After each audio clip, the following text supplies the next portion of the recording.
Hello friends, आज मैं आपको बताने जा रही हूँ एक्यूप्रेशर से पैरेस्थेसिया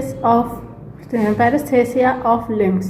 पैरेस्थेसिया ऑफ लिम्स का मतलब होता है हाथ पैरों में सुन्नपन हो जाना, कोई एहसास ना होना ठंडे गरम का या कोई चीज़ चुभन का, उसको कहते हैं पैरेस्थेसिया ऑफ लिम।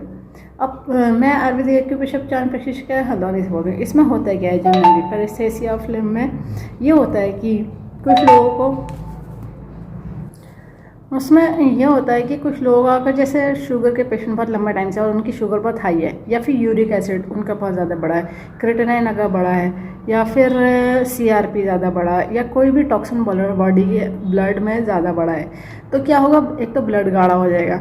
ब्लड गाढ़ा होने की वजह से जो विस्कोसिटी होती है ना, जो उसका पतलापन जो नॉर्मल होना चाहिए, तो उसकी वजह से क्या होता है, सर्कुलेशन डिस्टर्ब हो जाता है। अब सर्कुलेशन डिस्टर्ब हो जाता है तो हाथ पैरों में सही से ब्लड की फ्लो नहीं पहुंच पाती, एक रीज़न।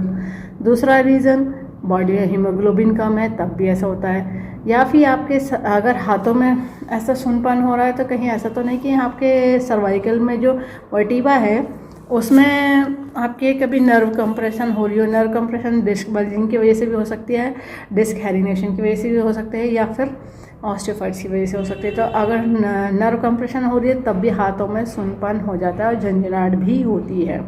ट्रिमर भी कभी कभी उस केस में आ जाते हैं। ठीक है, अब पैरों में, टांगों में, लेग्स में क्यों होता है पैरेस्थेसिस ऑफ लिम, उस लोअर लिम्स में? इसलिए क्योंकि अगर लंबर रिलेटेड प्रॉब्लम होगी, लंबर स्पॉन्डिलाइटिस हो सकता है, लंबर ऑस्टियोफाइटिस हो सकता है, आर्थराइटिस हो सकता है, या फिर डिस्क बल्जिंग हो सकती है, डिस्क हेरिनेशन हो सकता है, या ऑस्टियोफाइटिस हो सकती है। ठीक है, तो तब भी ये प्रॉब्लम आएगी, एक चीज़। दूसरी चीज़, अगर आपका कोई जॉइंट डिस्लोकेट हो जाता है या फ्रोज़न हो जाता है तब भी आपको इस तरह से पैरेस्थेसिस ऑफ लिम की प्रॉब्लम हो सकती है। क्यों? क्योंकि उसमें क्या होगा, सेंसेशन कम ही हो जाती है। जब वो चीज़ की डेड हो जाएगी, वहाँ पे ब्लड फ्लो सही से नहीं पहुँचेगा तो सेंसेशन ना के बराबर हो जाती है। या फिर कहीं ऐसा तो नहीं आपको कहीं उस पैरालिसिस अटैक आया, तो पहले आप चेक कर लीजिए आपके रिगार्डिंग प्रॉब्लम क्या है। बिहाइंड जो कहते हैं उसको आप पहले ही चेक कर लीजिए कि आपके हाथ पैरों में सुन्नपन आ क्यों रहा है, उसको डिटेक्ट कर लीजिए कि क्या रीज़न है। उसके बाद आप ये अगर पता चल जाएगा तो आपका ज़्यादा अच्छे से क्योर हो जाएगा कि उसका भी साथ में पॉइंट ऐड ऑन कर दिया जाएगा। अभी जो मैं पॉइंट बताने जा रही हूँ इससे रिलेटेड प्रॉब्लम को सॉल्व करने के लिए बताने जा रही हूँ, ताकि आप लगा करके आपकी प्रॉब्लम सॉल्व हो सके। ठीक है, लगाने के लिए जरूरत होगी डॉक्टर टेप की। पेपर टेप की किसी मेडिकल सर्जिकल की शॉप से ले लीजिएगा। 1/2 इंच का टेप है, स्किन फ्रेंडली टेप है, कोई सा टेप नहीं यूज़ करेगा, इस बात का ध्यान रखिएगा। जिन्होंने कोर्स करा उन्हें पता है कि पेशेंट में यूज़ होती है बियल मैग्नेट, जो एक तरफ से वाइट होती है, एक तरफ से येलो होती है, टोन स्टीरॉइड का काम करती है, प्लस माइनस एनर्जी होती है, नॉर्थ पोल साउथ पोल।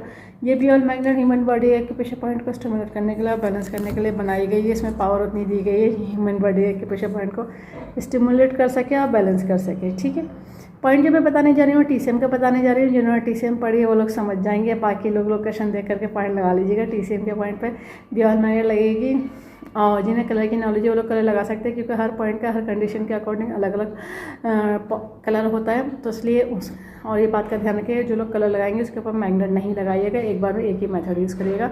पॉइंट की लोकेशन समझ लीजिए। देखिए, हम स्टार्ट करते हैं इंडेक्स फिंगर से। इंडेक्स फिंगर में जो पॉइंट आता है, मेरिडियन आती है मिडिल फिंगर की तरफ, और हार्ट की मेरिडियन आती है। तो देखिए, जो मिडिल जॉइंट और लोअर जॉइंट को अगर इक्वली हाफ कर लेंगे तो पॉइंट आ जाता है हार्ट का 2।